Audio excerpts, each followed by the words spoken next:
This week on TECHquila Sunrise, we're going to spend time with Sarah Barnes Humphrey, and we're going to hear her story of being a supply chain influencer, starting her own business, and surviving the family business.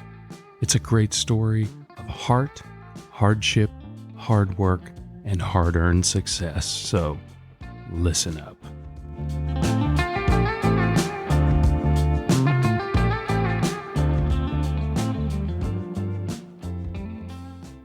It's time to wake up to TECHquila Sunrise, where unfortunately, without the aid of tequila, we open your eyes to how venture investing ticks focused on supply chain tech every single week at this unholy hour of the day.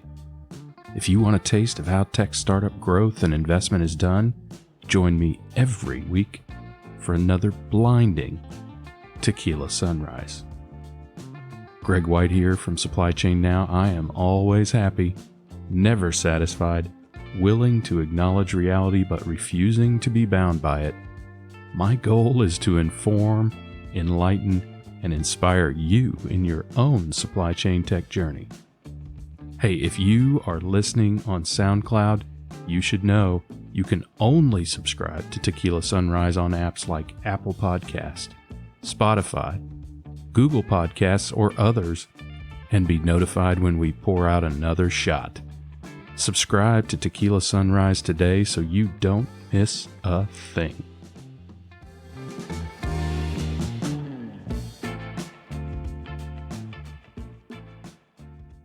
All right, let's jump right into it and listen to this fascinating interview with Sarah Barnes Humphrey.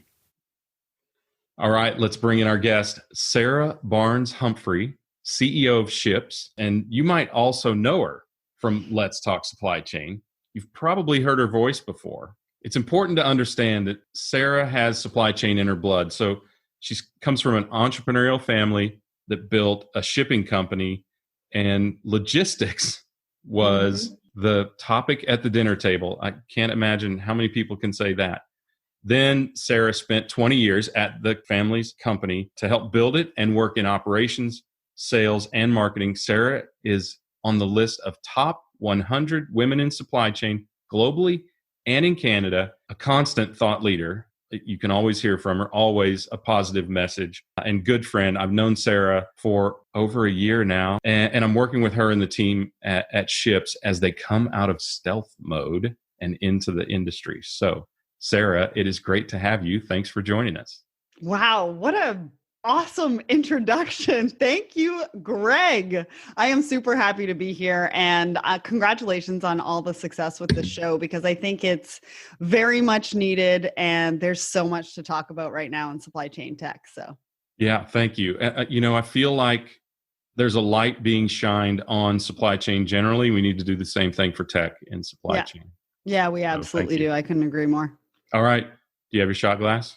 Oh, yeah. Right. Shot glass. All right. It Cheers. says reach for the stars. That's right. We have to get into the right frame of mind for this. All right. I love tequila. You ready? I'm so ready. Sarah, when we can do this in person again, amazing. I'm thinking of the array of tequilas that I will have in studio. So, as long as it's not whiskey, because whiskey makes me not sing. Your thing, huh? Well, no, it makes me sing. Really? That's funny, because usually tequila has that effect on people. All right. So we talked a little bit about in your intro about your family history. I think it's fascinating. So I would love for you to tell our community a little bit about your family history and how that shaped you. Where are you from? That kind of stuff too. Sure. Yeah. So I grew up the first bit of my childhood just outside of Toronto in Mississauga. And then in grade 6, I think it was, the end of grade 6, we ended up moving out to Vancouver. And in 1989, my dad had opened up his company, and he basically bought the Livingston Freight Division. And that's how he started his company. And so when we moved out to Vancouver in about 92, we had some issues with the Vancouver office. And so we had to go in and take care of the Vancouver office. So the whole family moved out to Vancouver. But I can tell you, I mean, since I was 9 years old, my dad's been in logistics his whole entire career. From when they left the UK, they went to Iran.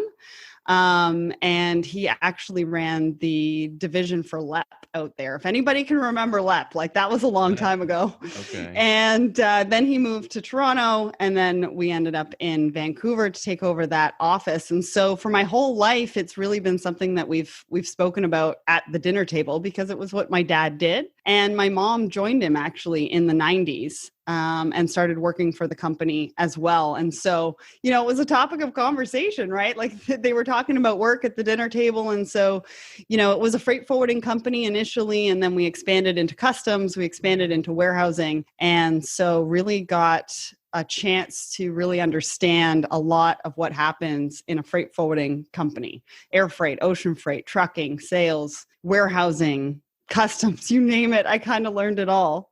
Wow. So I can't even fathom being that engaged in logistics at that age, but I of course, right, that would happen. Yeah. But you know, we talk so frequently with folks who kind of fell backwards into supply chain, or it was something a late career or mid-career decision to get into it. It's really interesting that you got in at such an early stage. Yeah, but I started working in the offices when I was 16. So I would do summers in the office, you know, filing and doing different stuff. Yeah. So, you know, we spoke about it at the dinner table since I could remember. And then I ended up starting to work there and really understanding what was happening when I was 16, which is quite young as well. So what type of kid were you? What type of kid? That's a good question. I don't know. I was a little shy. You know, that is unbelievable. I find that impossible to believe, but okay. I guess it took me a while to come out of my shell, because I was bullied a lot. So I was bullied a lot throughout my childhood. What a theme. And it took a toll.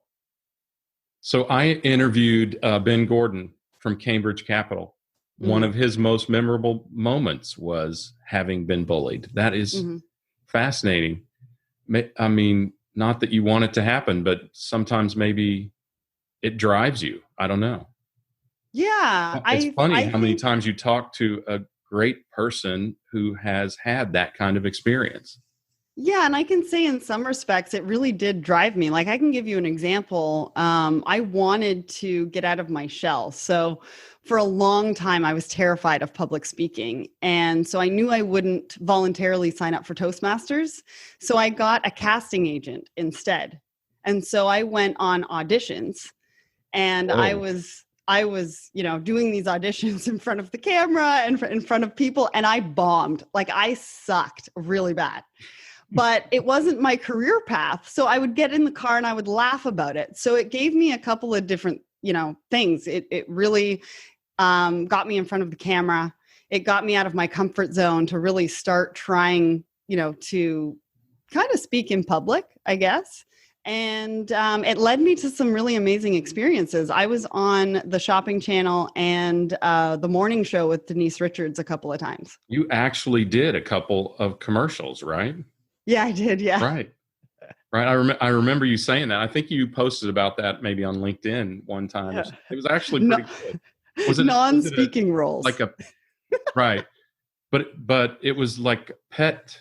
It was pet food. Yeah, dog food. It was food. Okay, I didn't know if it was like equipment or whatever. Okay, cool. Yeah. It was dog food. That's an interesting take to do that. And what a great idea. I mean, it's not your career, so get the experience, and who cares if, I got thrown out of audition rooms. Well, I mean, and you know, when you speak to, you know, you got me thinking about when you speak to an audience, they at least want you to succeed. When you speak to a casting agent, if you're not good enough, you're wasting their time, and they're going to pitch you right out. Right? Yes. And they did a couple of times. I remember it was I can't remember. I can't remember if it was like a laundry detergent commercial or something like that. And I totally flubbed my lines. I couldn't figure out how to talk and throw a sock into the dryer or the washing machine at the same time and remember my lines. And the guy was like, "That's it. I've seen enough. You need to get out." And I was like, "Whoa." Wow. Yeah. Wow. All right. So aside from supply chain, what is your favorite topic or area of study or just interest? Well, I mean, from a sports perspective, I like to play baseball. So I have been a catcher for, oh my goodness, like 33 years or something like that. And I still play and I like throwing the guys out at second base. It's kind of funny. It's kind of a challenge now. Yeah. Last year I threw out the two fastest guys in the league. You got a pretty good gun then.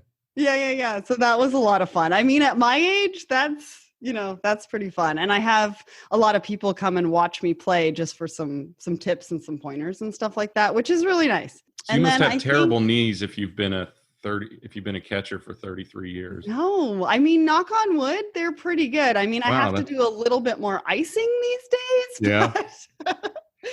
They're pretty good. I think the other thing really is mental health.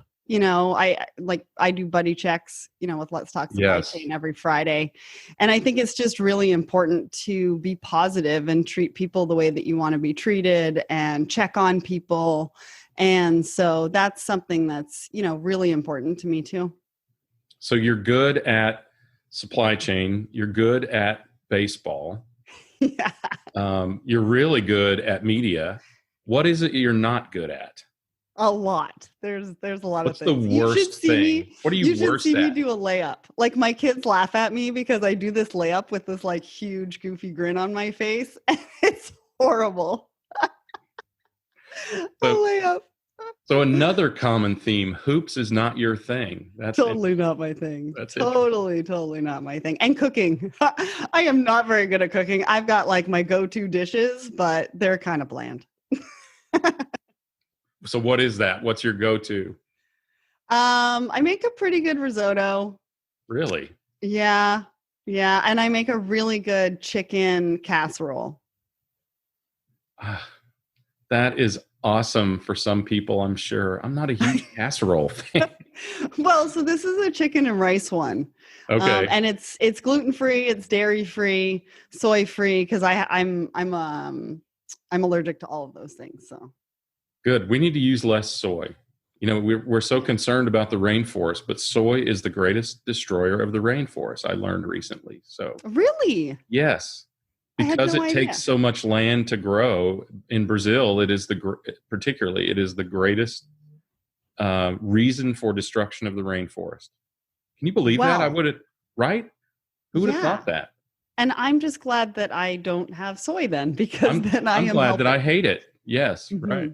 Yeah, I'm an accidental environmentalist. Right? Exactly. I like that. I'm going to steal that one. So I think it's always good for people to hear about your journey. Yeah. Right? We're going to share a bit about your company. We're going to share some insights that I think people will be able to take away, but there's always something to take away when you learn about somebody's journey. So can you pinpoint a single or a few experiences or influences that you feel like really shaped you into who you are today? Sure. Yeah. So I'm going to start, like we talked about, working summers when I was 16, but after high school, I moved back to Toronto and I didn't quite know what I wanted to do. And so I ended up going to work for the company. And I also got all of my designations and diplomas over 10 years doing it by correspondence while I worked and got hands-on experience at the company. So I spent 8 years in operations, 8 years in sales, and then ended up as director of sales and marketing. And there was nothing at the time. I mean, I was looking at my different options to really tell the brand story because, there's always those options to advertise and showcase, I guess, what you do, but not really to tell the brand story. And at the time I was listening to a lot of podcasts and I thought, well, hey, if Lewis Howes can do it, why can't I? And that's what kind of started it. I pitched the idea to my team. I had a guy from my customs department say he wanted to be my co-host. So I was like, sure, why not? And then we called it Two Babes Talk Supply Chain, which was just like tongue in cheek. You know, it was a guy and a girl. And I wanted to also push the boundaries and see what the industry would bear, right? Because there was a lot of there was a lot out there, but it was very stuffy. It was very professional, very boring. And professional is good, but it just wasn't something that I was, resonating unless you're with. Chris Barnes. Yeah, right. Who seems to make boring work, doesn't he? I don't know how he does it. I don't know how he does either. So that year, two things happened. One, I said to my co-founder that I wanted to get into tech. And two, I started the podcast. And so it all sort of happened kind of simultaneously. And so we ventured on the path to the tech side. And I can tell you over the last 3 years, we've definitely pivoted, obviously with a lot of innovation that's come out and what's come out and all of the conversations that we've been able to have. So that happened. And then in the fall of 2017, my dad ended up closing the doors. And can I swear or no? Sure. I was on my ass. A lot worse have been said on these microphones. So yeah. I was on my ass, out on my ass after 20 years and not really knowing where to go. And in the last 6 months before that happened, I had already started making revenue on the podcast. And so I had brought the podcast into my own company. And so I had guests that had paid to come on the show.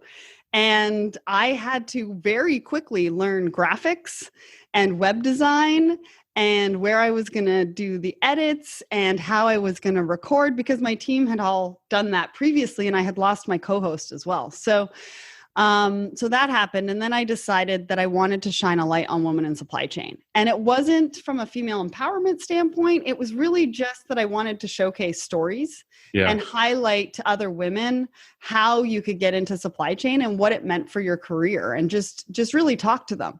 And so in January 2018, I launched the Woman in Supply Chain series. And that was a pivotal moment because that's when I quickly realized that the name Two Babes Talk Supply Chain didn't really work anymore.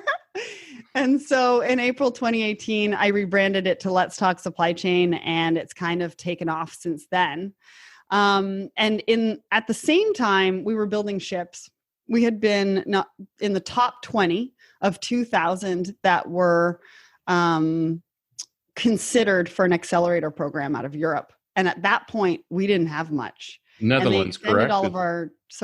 The Netherlands, was that one in the Netherlands? Yeah. And they extended all of our deadlines so that we could come up with a prototype, and they had invited us to the final cut.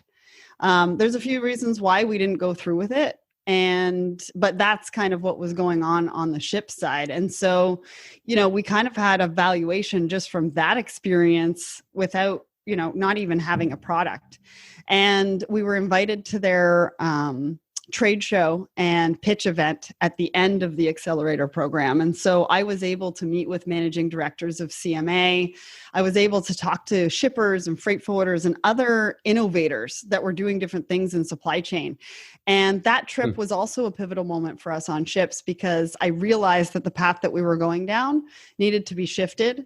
And then there was a new group. There was a group that really wasn't being heard, and they weren't being supported. And that's when we pivoted to what we're doing now with SHIPZ. So what group is that? Mid-market importers and exporters. Okay. So, they're the ones that are going to 3 to 5 different freight forwarders on every single shipment for costing and to book their air and ocean freight shipments. I mean, it was something that I had seen in my sales days and knew was an issue. But I thought our original model was the answer. And I really very quickly realized that group really needed to be supported. And they just needed to take what they were doing in email and Excel and move it online. We didn't want to reinvent the wheel for anybody. We just wanted to make it easier for both sides. Easier, more accountable. That's a great MVP, right? To be able to just take a process like that and create the repeatability and accountability in it. Yeah. Okay. Wow. So as you went through this process, so this is always a curiosity for me. So as you know, we've known each other for a while. I know a ton of women in supply chain or in the corporate world, and I'm always fascinated by the dynamics, arguably the struggles of women working in supply chain or in the business world in general. So was there any, I assume there were, and if so, what were some of the struggles or maybe even surprising struggles or issues or whatever you want to call them that stand out to you in your journey? Yeah. So when I was first started, I mean, you've got to understand, I was working for a family business. I mean, that dynamic in itself was extremely difficult. And I was growing up in the family business, right? Because I started when I was 18.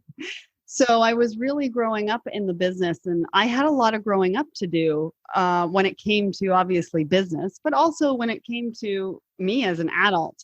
And so there was a lot of challenges within that dynamic. There was a couple of times, and also, you know, there's also jealousy, right? There's people within the company that, you know, you say something and it gets spread, or because you're the owner's daughter, right? Yeah. And so, you know, it was kind of like, who do you trust?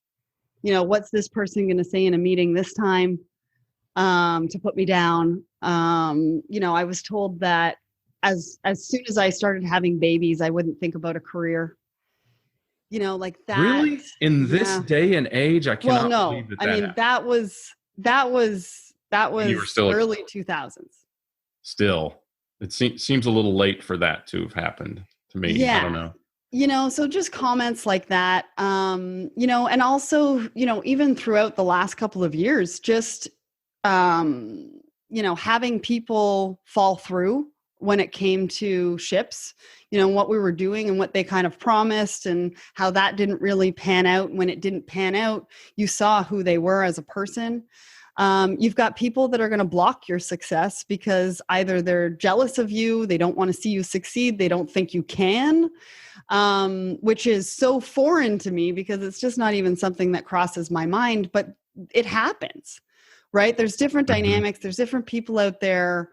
And, you know, I guess I've kind of experienced most of it, unfortunately, in different capacities and different realms, depending on my journey and where I was at.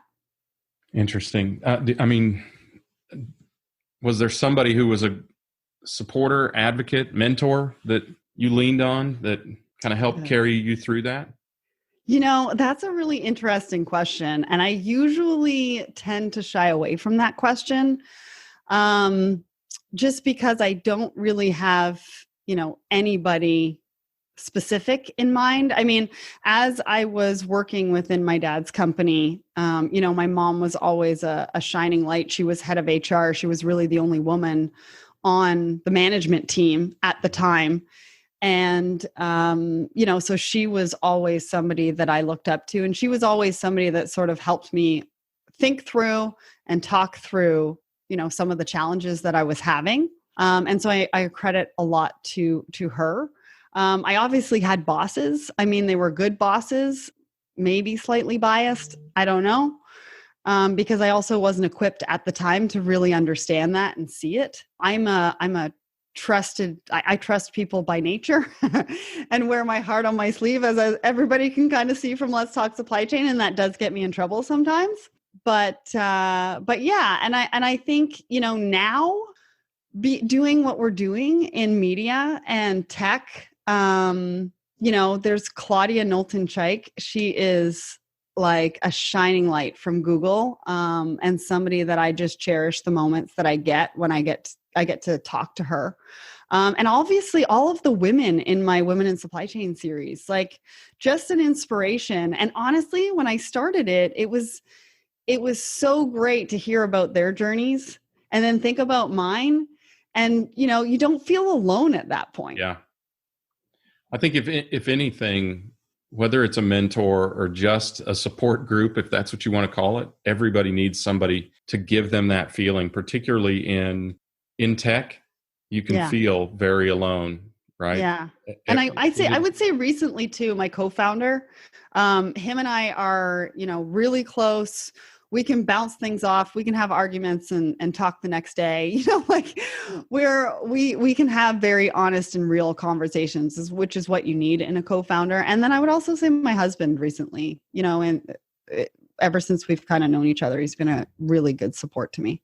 That's awesome. I mean, that's critical for the success of an organization, is to have those people, and particularly to have someone who's around you all the time supporting that. Yeah. Right? Well, and on the days that I don't feel it, he's my biggest supporter, right? He's the one that, knows that I can do it sometimes better than I think I can. And that, that's huge, right? Because some days you're just like, what is going on?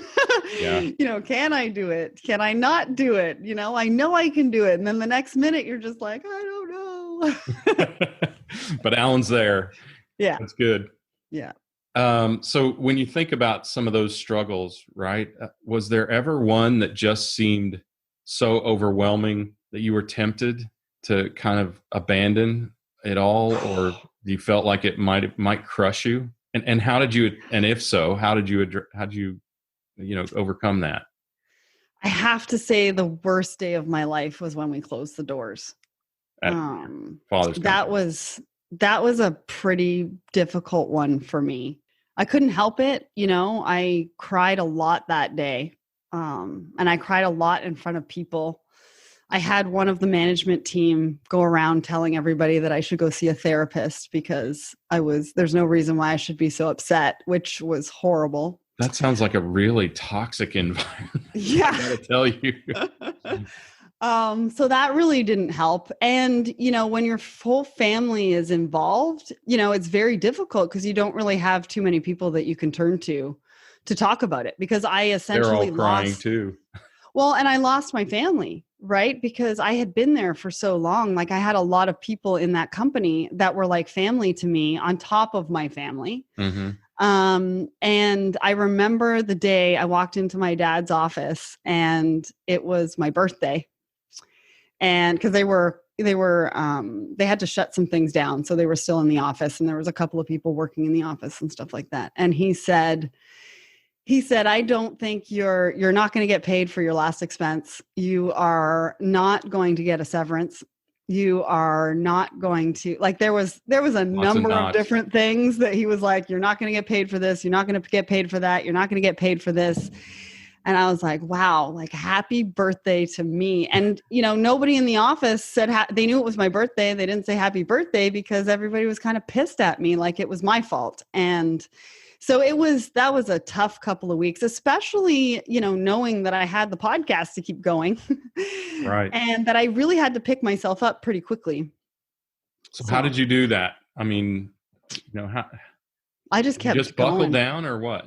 Yeah, I just kept working. I mean, I have always had a therapist anyway, regardless of what that guy says. I think it's always great to have somebody on the outside to be able to talk to. And so, I had somebody like that through it all. I gratitude journaled, but I cried a lot. But I just kept putting one foot in front of the other every day and just started building on it. And started, okay, well, if this is what I'm doing now, what does that look like? What new ideas can I put together? But it was tough, right? Because we went from a 2-income family to a 1-income family. Just and me not really knowing what that future looked like for me. And, it was very public. Like, everybody in the industry near me knew what happened. Wow. And I had to support my parents through it all, right? My dad had a lot of things that he had to go through afterwards that I was supporting him on, whether it was driving him to an appointment or, different things like that. My mom had just had a stroke, a minor stroke about, a year and a half before, maybe 2 years. And so I was worried, with all of the stress and everything that was going on. So, I was trying to be a support for her as well and trying to keep the stress down as much as possible. So yeah, it was just, I think, I don't know. I really don't know. I just put one foot in front of the other and took it day by day. I think it's about as good as you can do, right? You got to keep going somehow, right? Yeah. All right. So this is a question I often ask people. Okay. Get ready. Okay. Okay. I think I might have a guess at this, but I hate to do so. So sometimes you might have a propensity or an attribute as a person that could be considered a dysfunction. Okay. But I've always felt like that there are people who somehow use that. I'm obsessive compulsive, for instance, by the way. And okay. And by the way, I don't like the term obsessive compulsive disorder. To me, obsessive compulsiveness is all about order. So it should be called obsessive compulsive order. So that should give you some insights into me. I even rename the conditions. So I want you to keep that in mind for our first episode that we're going to be doing shortly. Okay. You know what I'm talking about. Okay. All right, cool. But what do you have anything like that? I mean, are you a workaholic or obsessive compulsive or nitpicker or anything like that you make work to your advantage? Yeah, that's a good question. It's not something that I've ever really thought about, to be honest. I would probably say that I'm a bit of a workaholic, especially since I've been working for myself. I've been kind of obsessed with, growing this thing and getting it to a point and sort of, figuring that out for myself, kind of, obsessed with, making it work, I guess. So I am a bit of a workaholic, that I would say. I'm not obsessive compulsive. I think the other one is I like reality TV. And so a lot of my so how downtime, do you use that to your advantage? I'm using reality TV to my advantage because I think that it really showcases communication and it really showcases strategy depending on which show you're watching. Yeah. And so I can turn that into a bit of advantage when I'm doing my day-to-day and figuring out new ideas too, I guess. What is your favorite reality show? So that's the first half of our interview with Sarah Barnes Humphrey, CEO at SHIPZ, and Let's Talk Supply Chain. You are going to have to wait until next week to find out what Sarah's favorite reality TV show is and how she uses that to develop strategy and techniques for leadership. Better listen up. All right, that's all you need to know about supply chain tech for this week. Don't forget to get to supplychainnowradio.com for more Supply Chain Now series, interviews, and events. And now we have 2 live streams per week. The most popular live show in Supply Chain Buzz, every Monday at noon Eastern Time with Scott Luton, the master, and me. Plus, our Thursday live stream, to be named later, where we bring you whatever the hell we want. Like a few weeks ago when we interviewed our producer Clay, the dog, Phillips. Thanks for spending your valuable time with me, and remember, acknowledge reality, but never be bound by it.